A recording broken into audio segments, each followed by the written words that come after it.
It's a pain relieving সূরা, এটা ব্যথানাশক সূরা। সুবহানাল্লাহ পড়বেন না? আমাদের হৃদয়ে ব্যথা আছে না নাই? পেইন আছে না নাই? দুঃখ, জ্বালা, যন্ত্রণা, কষ্ট বেশি না কম? তাহলে এই সূরাটা পড়তে হবে না আমাদের?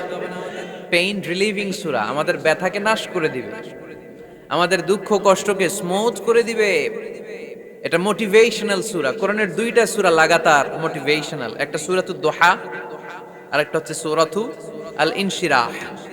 প্রথম আয়াতে আল্লাহ বললেন আলাম নাশরাহ লাকা সাদরাক, নবী হে আমি কি আপনার হৃদয়কে উন্মোচিত করে দেইনি, আপনার কাছে সত্যকে কি আমি স্পষ্ট করে দেইনি? বিষ্ণু ঈসা ইসলাম 40তম বৎসরে অফিসিয়ালি নবী হলেন, কিন্তু আল্লাহর ইলমে তিনি নবী অনেক আগ থেকে। সাইয়েদনা আদম আলাইহিস সালাম যখন মাটি আর পানি, তখন থেকেই বিষ্ণু ঈসা ইসলামকে নবী হিসেবে ফাইনালাইজ করে ফেলেছেন কে? কিন্তু দুনিয়ার বুকে আল্লাহ রাসূল সাল্লাল্লাহু আলাইহি ওয়াসাল্লামকে আল্লাহ তাআলা নবী বানিয়ে পাঠিয়েছেন কত বছর বয়সে? সবাই বলেন। 40 বছর বয়সে। এই 40 বছর বয়স পর্যন্ত বিষ্ণু ঈসা ইসলাম খুব টেনশনে ছিলেন, চিন্তায় ছিলেন যে সত্যকে আমি কিভাবে পাবো। Professor Islam was the seeker of the truth, তিনি মহাসত্যের সন্ধান করছিলেন। কোথায় সত্য? চারদিকে শিরক, চারদিকে জুলুম, দুর্বলের উপর সবলের অত্যাচার, ওয়াদুল বানাত, জীবিত কন্যা সন্তানকে ওই সময়কালে প্রথিত করা হতো। ঐতিহাসিকরা যুগটাকে বলা হতো আইয়ামে জাহিলিয়াতের যুগ। এই যুগে বিষ্ণু ঈসা ইসলাম মানুষকে কিভাবে রক্ষা করবেন এই নিয়ে খুব টেনশনে ছিলেন। ইন দ্য মিন টাইম আল্লাহ তাআলা হেরা গুহাতে এমন এক আলোর বিচ্ছুরণ ঘটালেন, ওই আলোর নূরে, ওই আলোর ফোকাসে বিশ্বনবীর বুকের উপর চাপা থাকা জগদ্দল পাথরটাকে সরিয়ে দিল কে?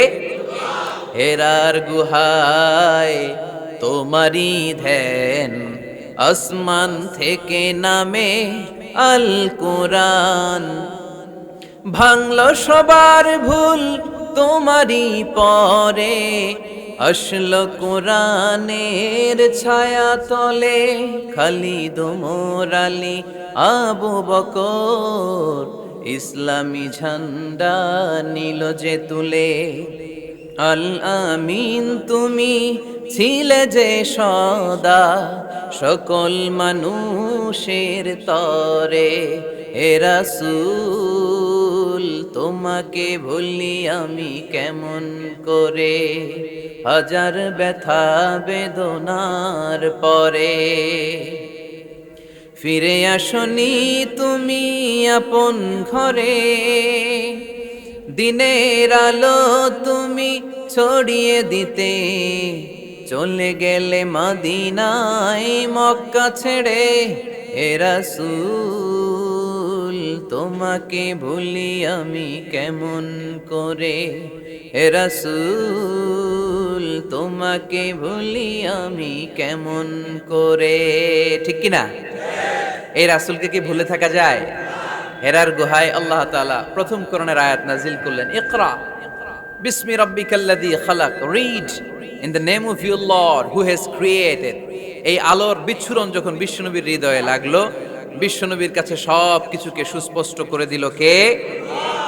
এজন্য রাব্বুল আলামিন বলেন আলাম নাশরাহ লাকা সাদরাকা ওয়া ওয়াদা'না আনকা বিজরাক, ও নবী আমি কি আপনার হৃদয়টাকে প্রশস্ত করার মধ্য দিয়ে সত্যকে আপনার সামনে উন্মোচিত করি নাই?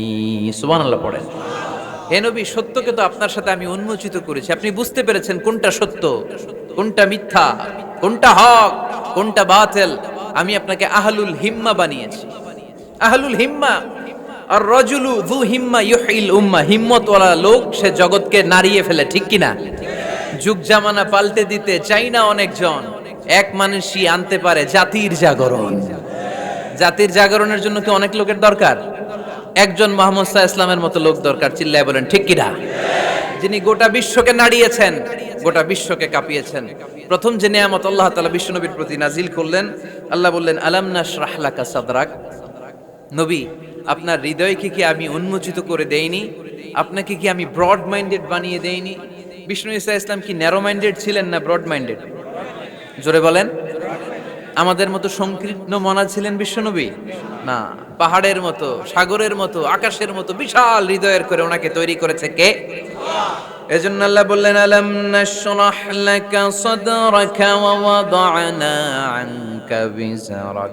ও নবী, আমি কি আপনার হৃদয়টাকে সত্যের জন্য উন্মোচিত করে দেই নাই? সুবহানাল্লাহ পড়েন। এ হচ্ছে প্রথম নেয়ামত, ইসলামের জন্য বিশ্বনবীর হৃদয়কে উন্মোচিত করেছে কে? দুই নম্বর নেয়ামত আল্লাহ বললেন ওয়া ওয়াদা'না আনকা বিজরাক।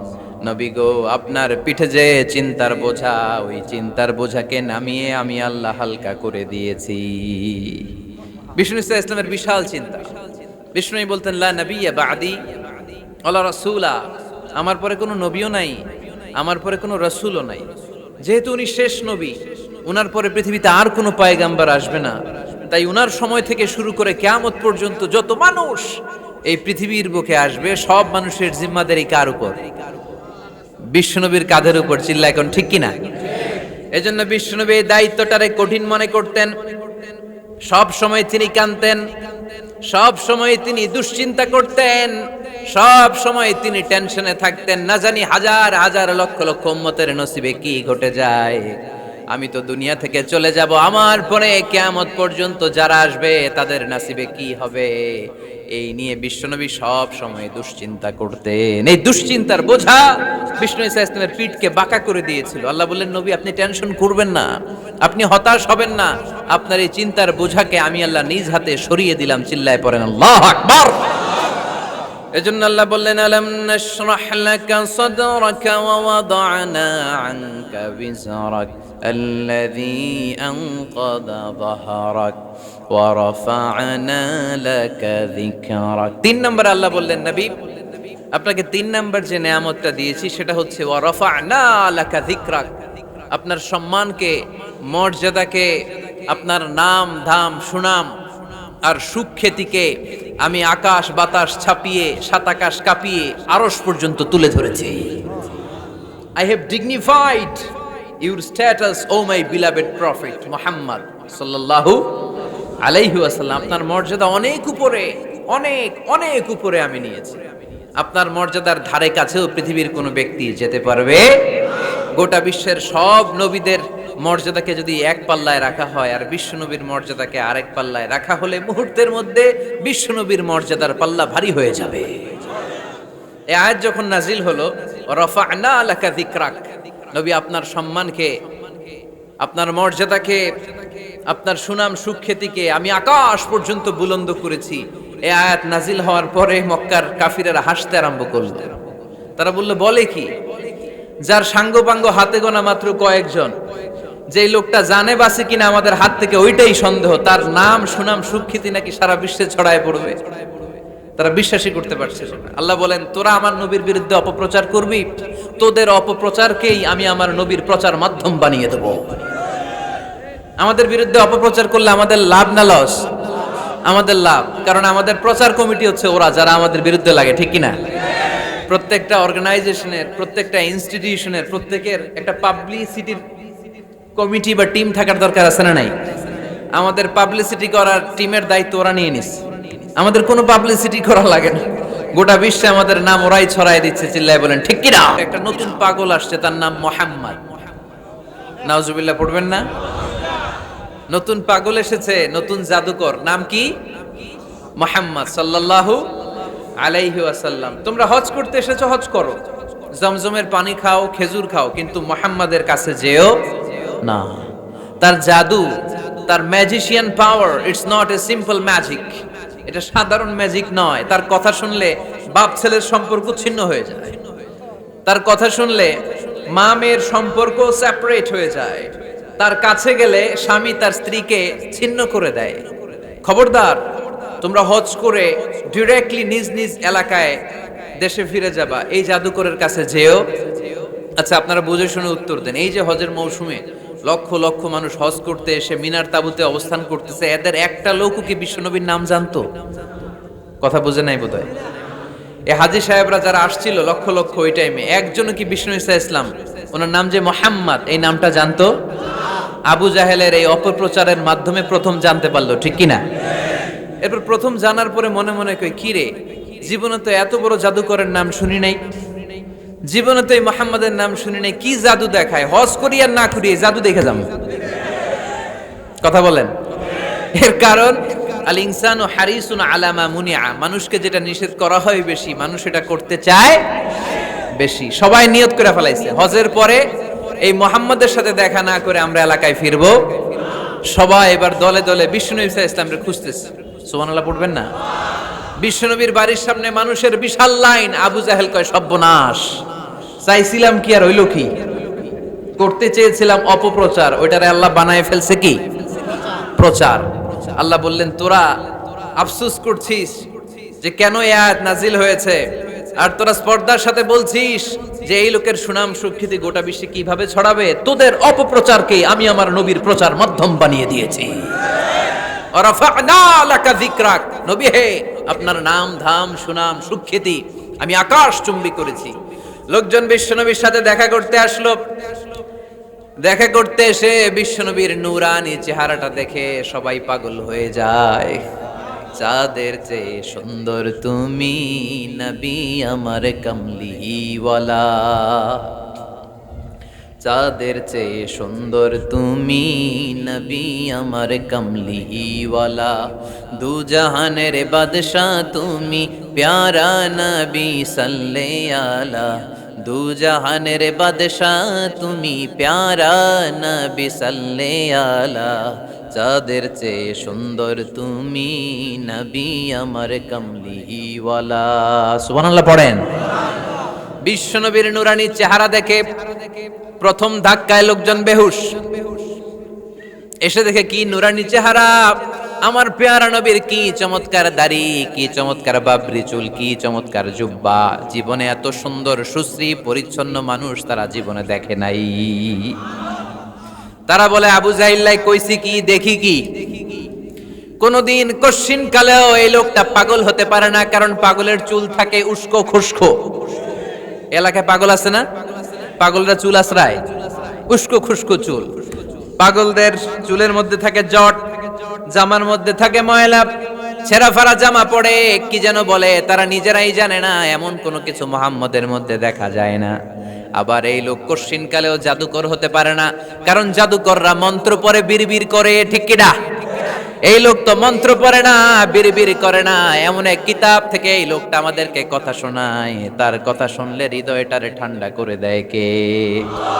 বিশ্বনবীর বিরুদ্ধে অপপ্রচারকে প্রচার মাধ্যম বানিয়ে দিল কে? আল্লাহ বললেন নবী হে নো টেনশন, ওয়ারাফা'না লাকা যিকরাক, I have dignified your status. আকাশ বাতাস ছাপিয়ে, সাত আকাশ কাঁপিয়ে আমার আরশ পর্যন্ত আপনার মর্যাদাকে আমি সুউচ্চ করেছি। চিল্লায় পড়েন সুবহানাল্লাহ। হাইসুমা যুকিরতু যুকিরতা মাই, হাদিসে কুদসিতে এসেছে কিভাবে আল্লাহ রাসূল সাল্লাল্লাহু আলাইহি ওয়াসাল্লামের নামকে সুউচ্চ করা হলো। আল্লাহ বলেন নবী হাইসুমা যুকিরতু যুকিরতা মাই, যেখানেই নবী আমার নাম নেওয়া হবে আমার পরপরই আপনার নামও নেওয়া হবে। আমরা যখন কালিমা পড়ে মুসলমান হই, কালেমার প্রথম বাক্যে ঘোষণা দেই আল্লাহ ছাড়া কোনো মাবুদ নাই, লা ইলাহা ইল্লাল্লাহ, আল্লাহর ছাড়া কোনো মাবুদ নাই, কোনো ইলাহা নাই। এই ঘোষণা যখন আমরা দিয়ে দেই, দ্বিতীয় বাক্যে পড়ি মুহাম্মাদুর রাসূলুল্লাহ। আপনি যদি শুধু পড়েন কালেমার মধ্যে লা ইলাহা ইল্লাল্লাহ, এটা হবে? তারপরে কি পড়তে হবে?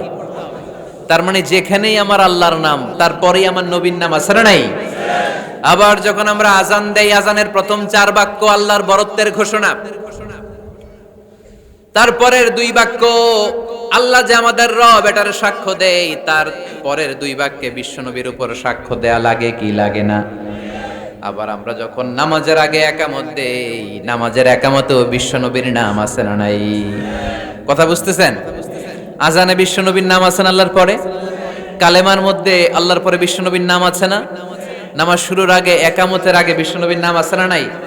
আল্লাহু আকবার, আল্লাহু আকবার, আশহাদু আল্লা ইলাহা ইল্লাল্লাহ,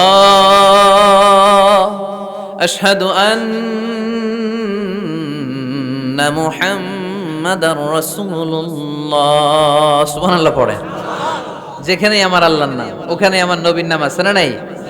এজন্য আল্লাহ বললেন নবী টেনশন করবেন না, ওয়ারাফা'না লাকা যিকরাক, আপনার সম্মানকে আমি অনেক উঁচুতে তুলে ধরেছি। গোটা বিশ্বের আনাচে কানাচে সূর্য উঠবে, সূর্য ডুববে, কিন্তু আপনার নামের জিকির এক মুহূর্তের জন্য থামবে না। আলাম নাশরাহ লাকা সাদরাকা ওয়া ওয়াদা'না আনকা বিজরাক আল্লাযী আনকাদা যাহরাক ওয়া রাফা'না লাকা যিকরাক। সুবহানাল্লাহ পড়েন। আয়াতটা মুখস্থ করে নেন। ওয়া রাফা'না লাকা যিকরাক, আপনার সম্মানকে বাড়াতে বাড়াতে আমি আকাশ চুম্বি করেছি। এই পৃথিবীতে যত আসমানি কিতাব এসেছে সব আসমানি কিতাবে বিশ্বনবীর নামকে তুলে দিয়েছে কে? আল্লাযী ইয়াজিদুনাহু মাকতুবান ইনদাহুম ফিত তাওরাতি ওয়াল ইনজিল, তাদের কাছে যে তাওরাতের কিতাব এসেছে, ইনজিলের কিতাব এসেছে, ওই তাওরাত ইনজিলও বিশ্বনবীর নাম তুলে দিয়েছে কে? সাইয়েদনা আদম থেকে শুরু করে ঈসা আলাইহিস সালাম পর্যন্ত এই পৃথিবীতে যত আম্বিয়া আলাইহিমুস সালাম এসেছে, তাদের প্রত্যেকেই বিশ্বনবী যে এই পৃথিবীতে আসবে তার সুসংবাদ দিয়েছে। সুবহানাল্লাহ পড়েন। সব নবীরা বলেছে যে আমাদের সর্বশেষে এই সিলসিলাতুল আম্বিয়া, নবীদের যে চেইন, সর্বশেষ যেই নবীকে আল্লাহ তাআলা এই পৃথিবীতে পাঠিয়ে আম্বিয়া আলাইহিমুস সালাম পাঠানোর ধারাবাহিকতাকে আল্লাহ তাআলা কাট অফ করবেন, স্টপ করে দিবেন, ক্লোজ করে দিবেন, ওই নবীর নাম হচ্ছে মুহাম্মদ সাল্লাল্লাহু। সাইয়েদনা ঈসা আলাইহিস সালাম এসে সরাসরি সুসংবাদ দিয়েছেন, ইয়াতি মিন বাদি ইসমুহু, বলেন ইয়াতি মিন বাদি ইসমুহু, ইয়াতি মিন বাদি, আমার পরে এমন এক নবী আসবে, ইসমুহু আহমদ, তার নাম হবে আহমদ। বড় বিশ্বস্ত সে কোন বন্ধু বলো, বেশি বিশ্বস্ত সে কোন বন্ধু বলো, বড় বিশ্বস্ত, কার কাছে মন খুলে দেয়া যায়, কার কাছে প্রাণ খুলে বলা যায়, হওয়া যায় বেশি আশ্বস্ত। তার নাম আহমদ, বড় বিশ্বস্ত। সুবহানাল্লাহ পড়েন। ইয়াতি মিন বাদি ইসমুহু আহমদ, বড় বিশ্বস্ত। সুবহানাল্লাহ পড়েন। সাইয়েদনা ঈসা আলাইহিস সালাম এসে সরাসরি ঘোষণা দিলেন, আমার পরে এমন একজন নবী আসবে যার নাম হবে আহমদ, যার নাম হবে আহমদ। সবচাইতে বেশি প্রশংসা করেছে যিনি, আল্লাহ তাআলা। এবং কিয়ামতের দিন লিওয়াউল হামদ, এই প্রশংসার পতাকা নিয়ে তিনি জান্নাতের দরজায় কড়া নাড়বেন, আর তিনি জান্নাতের দরজায় নক করার আগ পর্যন্ত কারো জন্য জান্নাতের দরজা খোলা হবে না।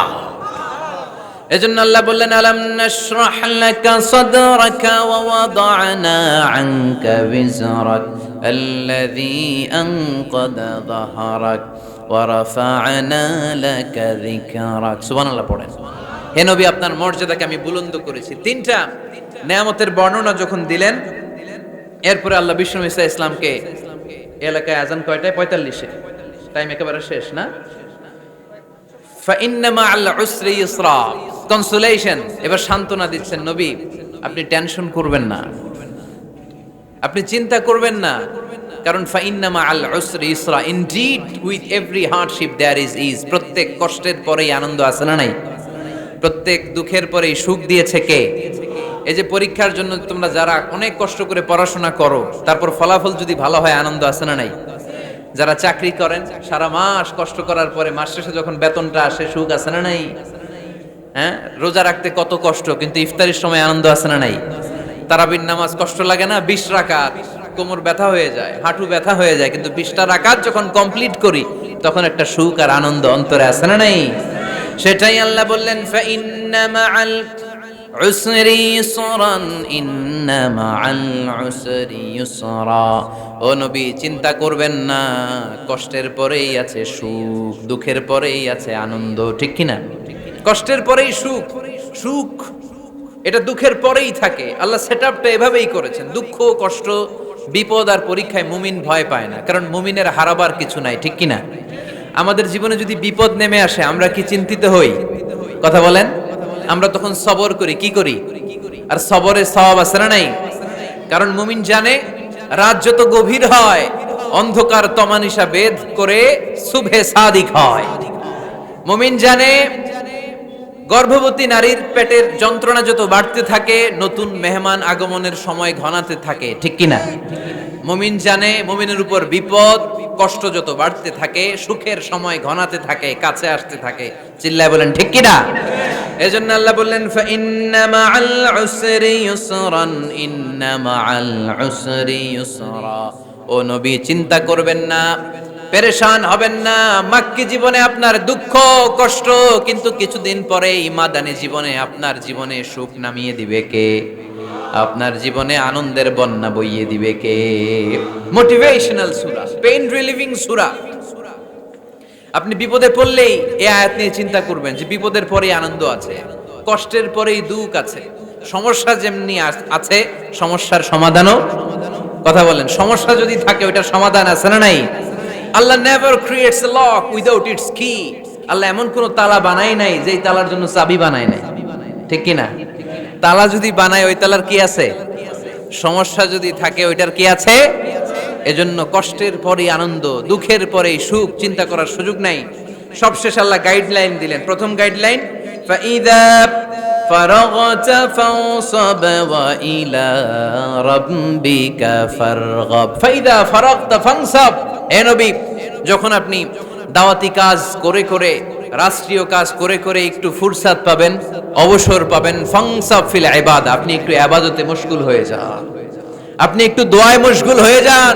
ওয়া ইলা রাব্বিকা ফারগাব, আর আপনার রবের দিকে মনোনিবেশ করুন। ব্যথা যদি পান, কষ্ট যদি পান, আমারে বলেন, অন্যরে বলেন না।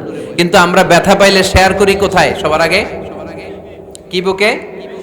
ফেসবুকে। কষ্ট পেয়েছি, দুঃখ পেয়েছি, কোথায় শেয়ার করি? কেউ যদি আমারে কষ্ট দেয় আমি বদলা নিতে চাই, ঠিক কি না? কিন্তু ইসলাম বলে বদলা না নিয়ে বদলে দাও। কি করবেন? বদলা নিও না, বদলে দাও।